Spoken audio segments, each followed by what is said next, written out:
નમસ્કાર સજ્જનો, સ્વાગત છે આપનું. તો સજ્જનો, નિફ્ટી ઇન્ડેક્સ આજે 156 પોઈન્ટ ઘટીને 24,680 બંધ આવ્યો છે. નિફ્ટી રિયાલિટી ઇન્ડેક્સ આજે 4% ડાઉન ગયો છે. Nifty India defence index 2% down ગયો છે આજે. સિલ્વર ETF આજે 1% ઘટ્યા છે. ગોલ્ડ નજીવા ઘટાડા સાથે ટ્રેડ કરતો હતો. ક્રૂડ ઓઇલમાં આજે 1%ની તેજી રહી છે. સજ્જનો, અહીં કંપની તથા ફંડામેન્ટલના વિતેલા ઇતિહાસની ચર્ચા માત્ર અભ્યાસના હેતુથી કરીએ છીએ. જેને ખરીદ વેચાણની ભલામણ નહીં સમજવા આપ સૌને એક વિનંતી કરું છું. આજની ચર્ચાની સૌથી પહેલી કંપની છે અજંતા ફાર્મા લિમિટેડ. જૂન 2025 ક્વાર્ટરનું રિઝલ્ટ રજૂ કરી દીધું છે કંપનીએ. જેને આંકડામાં સમજીએ તો જે સેલ્સ જૂન 24 ક્વાર્ટરમાં 1,145 કરોડ હતું તે વધીને 1,303 કરોડ થયું છે. નેટ પ્રોફિટ 246 કરોડથી વધી 255 કરોડ થયો છે. છેલ્લા 3 વર્ષનો કમ્પાઉન્ડિંગ પ્રોફિટ ગ્રોથ 9% છે. સેલ્સ ગ્રોથ છે જ્યારે 3 વર્ષનો 12% છે. બેલેન્સ શીટ જોઈએ તો બોરોવિંગ 47 કરોડ છે. રિઝર્વ કંપની પાસે 3,765 કરોડ છે. માર્કેટ કેપ 34,434 કરોડની છે. સ્ટોક પ્રાઇસ 2,756 રૂપિયા છે. 52 વીક હાઈ 3,486 રૂપિયા બનેલો છે. પીઈ રેશિયો 36 છે. ROCE 32% છે. ROE 25% છે. ડિવિડન્ડ yield 1.31% છે. ફેસ વેલ્યુ 2 રૂપિયા છે. શેર હોલ્ડિંગ પેટર્ન જોઈએ તો પ્રમોટર હોલ્ડિંગ 66.26% છે. FII 8.86% છે. DII 17.50% છે. અને પબ્લિકનું હોલ્ડિંગ 7.38% છે. આ એક પ્રોફિટેબલ કંપની છે. આગળની કંપની છે વિજય ડાયગ્નોસ્ટિક સેન્ટર લિમિટેડ. હેલ્થ સાથે જોડાયેલી આ કંપનીનું ફંડામેન્ટલ જોઈએ તો જે સેલ્સ જૂન 24 ક્વાર્ટરમાં 156 કરોડ હતું તે વધીને 188 કરોડ થયું છે. નેટ પ્રોફિટ 32 કરોડથી વધી 39 કરોડ થયો છે. છેલ્લા 3 વર્ષનો કમ્પાઉન્ડિંગ પ્રોફિટ ગ્રોથ 10% છે. સેલ્સ ગ્રોથ છે જ્યારે 3 વર્ષનો 14% છે. બેલેન્સ શીટ જોઈએ તો બોરોવિંગ 320 કરોડ છે. રિઝર્વ કંપની પાસે 785 કરોડ છે. માર્કેટ કેપ 11,444 કરોડની છે. સ્ટોક પ્રાઇસ 1,144 રૂપિયા છે. 52 વીક હાઈ 1,277 રૂપિયા બનેલો છે. પીઈ રેશિયો 77 છે. ROCE 21% છે. ROE 19% છે. શેર હોલ્ડિંગ પેટર્ન જોઈએ તો પ્રમોટર હોલ્ડિંગ 52.63% છે. FII 19.56% છે. DII 24.07% છે. અને પબ્લિકનું હોલ્ડિંગ 3.73% છે. આ એક પ્રોફિટેબલ કંપની છે. ઓપરેટિંગ પ્રોફિટ માર્જિન 39% છે કંપનીનું. આગળની કંપની છે ફિલાટેક્સ ઇન્ડિયા લિમિટેડ. એક સજ્જનનો સવાલ છે આ કંપની વિશે. આ એક ટેક્સટાઇલ કંપની છે. સિન્થેટિક યાર્ન પોલિએસ્ટર કાપડ જેવી પ્રોડક્ટ બનાવે છે કંપની. ફંડામેન્ટલ જોઈએ તો જે સેલ્સ જૂન 24 ક્વાર્ટરમાં 1,056 કરોડ હતું તે થોડું ઘટી 1,049 કરોડ થયું છે. નેટ પ્રોફિટ 32 કરોડથી વધી 41 કરોડ થયો છે. છેલ્લા 3 વર્ષનો કમ્પાઉન્ડિંગ પ્રોફિટ ગ્રોથ -24% છે. TTM 14% છે.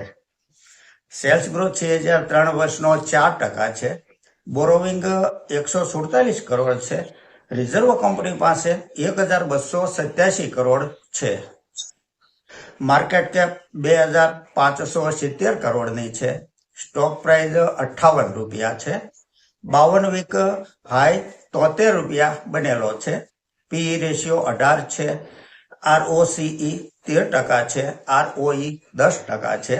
શેર હોલ્ડિંગ પેટર્ન જોઈએ તો પ્રમોટર હોલ્ડિંગ 66.82% છે, FII 5.12% છે, DII 2% છે અને પબ્લિકનું હોલ્ડિંગ 28% છે.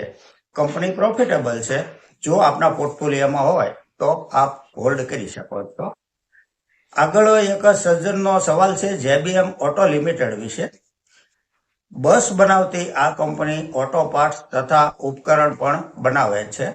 ફંડામેન્ટલ જોઈએ તો જે સેલ્સ માર્ચ 24 ક્વાર્ટરમાં 1,486 કરોડ હતું તે વધીને 1,646 કરોડ થયું છે. નેટ પ્રોફિટ 62 કરોડથી વધી 72 કરોડ થયો છે. છેલ્લા 3 વર્ષનો કમ્પાઉન્ડિંગ પ્રોફિટ ગ્રોથ 9% છે. સેલ્સ ગ્રોથ CAGR 3 વર્ષનો 20% છે. બેલેન્સ શીટ જોઈએ તો બોરોવિંગ 2,630 કરોડ છે. રિઝર્વ કંપની પાસે 1,327 કરોડ છે. રિઝર્વની સરખામણીમાં બોરોવિંગ વધારે કહેવાય, લગભગ ડબલ જેવું કહી શકાય. માર્કેટ કેપ 15,118 કરોડની છે. સ્ટોક પ્રાઇસ 639 રૂપિયા છે. 52 વીક હાઈ 1,080 રૂપિયા બનેલો છે કંપનીનો. પી રેશિયો 75 છે, જે વધારે કહેવાય, મતલબ કે કંપની મોંઘા લેવલે ટ્રેડ કરી રહી છે. ROCE 14% છે. ROE 16% છે. શેર હોલ્ડિંગ પેટર્ન જોઈએ તો પ્રમોટર હોલ્ડિંગ 67.53% છે. FII 2.30% છે. પબ્લિકનું હોલ્ડિંગ 30% છે. આવતી 30 જુલાઈ રિઝલ્ટ ડેટ છે. રિઝલ્ટનો પૂરો અભ્યાસ કરી પછી આગળ વધવું જોઈએ. આગળની કંપની છે premier energy limited.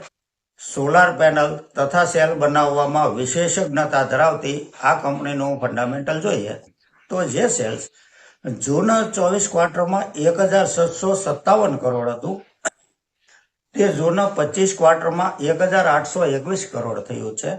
Net profit 198 કરોડથી વધી 308 કરોડ થયો છે.